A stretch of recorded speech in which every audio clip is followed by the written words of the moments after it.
Hey family, how y'all doing? So fam, feel like I haven't been out here recording in a while. It's only been 2 weeks, but it feels longer. So fam, in this video, I want to share 3 signs that you are a super empath. Now, I think what separates a super empath from an empath is our ability to handle the things that we've gone through, handle these different emotions and energy that we feel from other people. I think that is what separates them. Some people have a very difficult time being an empath. They have a difficult time with being taken advantage of, being too nice, not knowing how to say no, and and feeling sympathy and having feeling too much of other people's emotions. Some people have a very difficult time with that.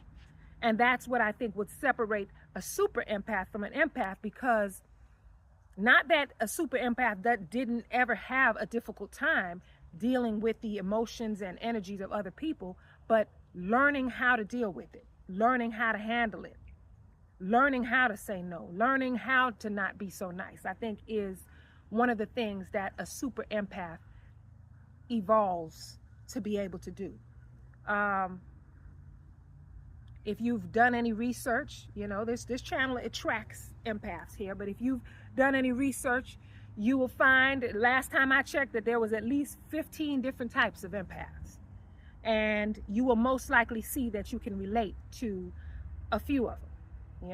4 or 5 of them, you may be able to see that you have the traits of these different types of empath. For example, they say the most powerful one is the Heyoka empath. Call them the sacred clowns. And they're able to kind of like use the situations around them to kind of like take what is a disadvantage and turn it into an advantage, which is kind of like an alchemist. But that is one of the things that I feel like I can relate to. So I feel like I relate to some of the traits of the Heyoka empath, as well as other ones that I'm not even trying to remember all of those different types and all of those different names. But yes, so in this video, I want to share 3 traits of the super empath. Number 1, the first sign that you are a super empath is that you awaken and inspire people.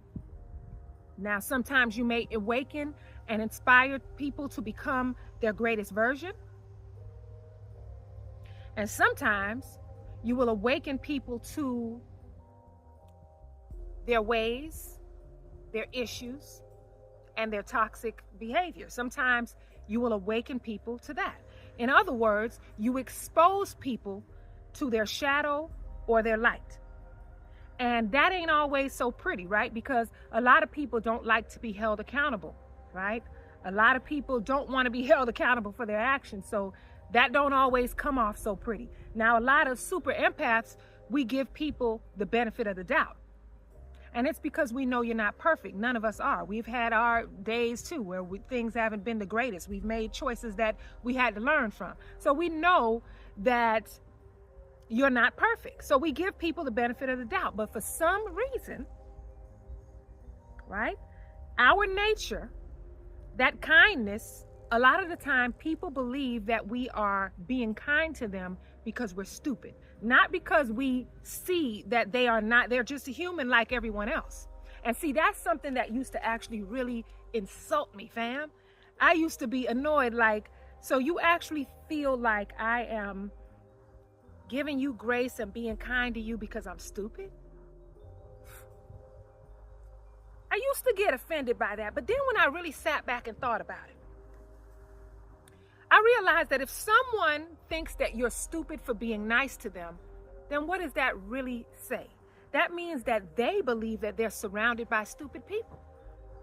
They believe that if someone likes them, they're stupid. They believe that that is what they attract, is stupid people. So, why do I need to be offended at the fact that that is how you see yourself? You know what I'm saying?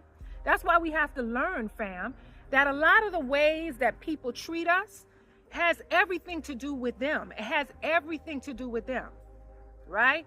And that's how you allow yourself to not let that bring you down so much. You actually have to have sympathy for people who feel that way about themselves, right? You know, a lot of the time, the people who mess up with us, it's because they wanted to believe so badly that you're not a good person. You know, I've dealt with this. I've had people that want to believe negatively about me. They want to so badly. It's like it's very easy for them to believe a lie or to believe rumors because it will make them feel better about themselves, that they can't look at you as someone to hold in a high regard. Like you're just as low vibing as they are and everyone else, and that makes them feel better. So you have a lot of people that will actually want to believe negatively about you. They want to believe lies about you. They want you to be a bad person. So you have to understand there's no convincing people of who you are. The best thing for you to do is just shine your light and be you, right? Because the people who actually see you for who you really are, people like you, will gravitate towards you. So you got to let go of those types of connections. So that's number one. The first sign that you are a super empath is that you awaken people to who they are. You awaken them to the darkness within them or the light. And sometimes you may trigger people to, they will just mistreat you sometimes just because that light is just too much for them. That's just how it is, fam. You know, unfortunately, with some people. But as you learn that, you learn to not even be affected by that type of behavior. Number two, the second sign that you are a super empath is that you're very good at spotting narcissistic traits. Those traits they have, like the deflecting and stuff like that, that don't work very well on us. That don't work very well on us. See, super empaths attract narcissists because super empaths are very good at making people feel wanted and desired, you know, and it's because we really do feel that way about you. We feel like everybody's important. We want everybody to see the beauty in themselves. So we really do feel that way until you show us that we shouldn't feel that way, right? And then we learn how to deal with you, and that's not dealing with you, right? That's how that goes. So the super empath is not what the narcissists want. They might think so, but you know, the narcissists don't want no super empath, because see, a super empath is very good at accepting whatever their role is in this situation, in this meeting, in this connection, right?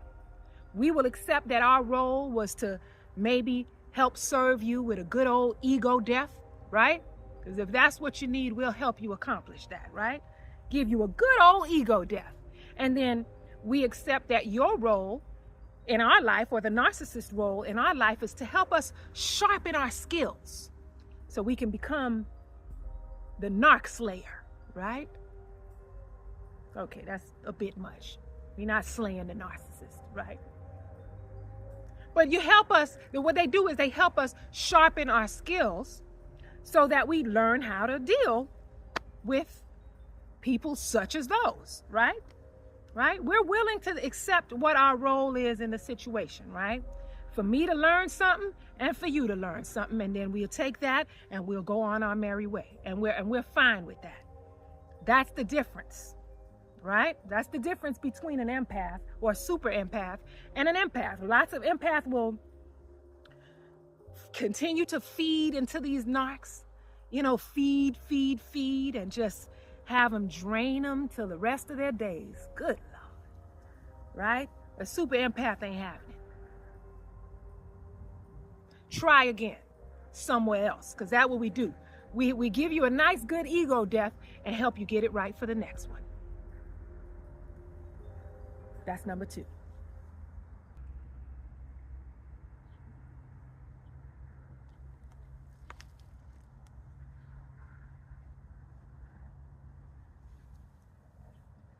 Not me. Not me. Not with them gators in that water.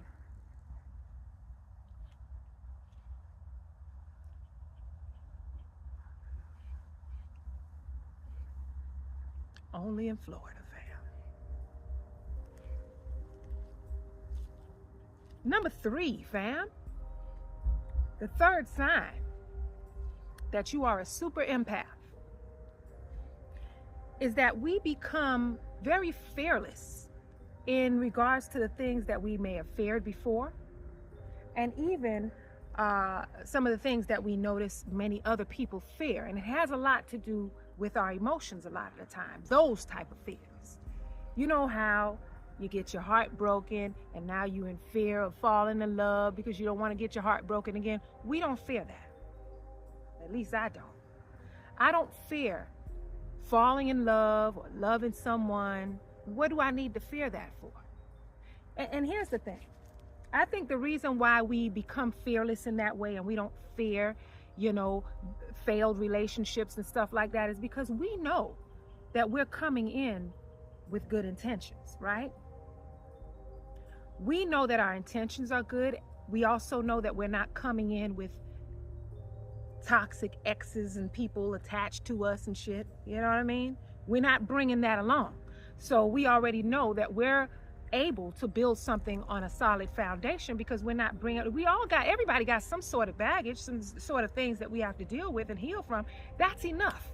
So the last thing we're going to do is come in with a bunch of fear, and we're not opening up because we're afraid to get hurt. And we already know it's going to either be a lesson or both a lesson and a blessing. Like, you know what I mean? Like, we don't have to fear connections with people, fear love, fear heart being broken. If we connect with someone and we can see that their intentions aren't good, then what we gonna do? This is our opportunity to show the higher powers that we ain't putting up with no crap like that, and we're not accepting anything less than what we're giving. The same amount of love and respect and loyalty that we're giving, that's what we're gonna get back, or we don't want it, right? And so when we are brave enough to show that, then we know that we're closer to attracting the best thing for us, right?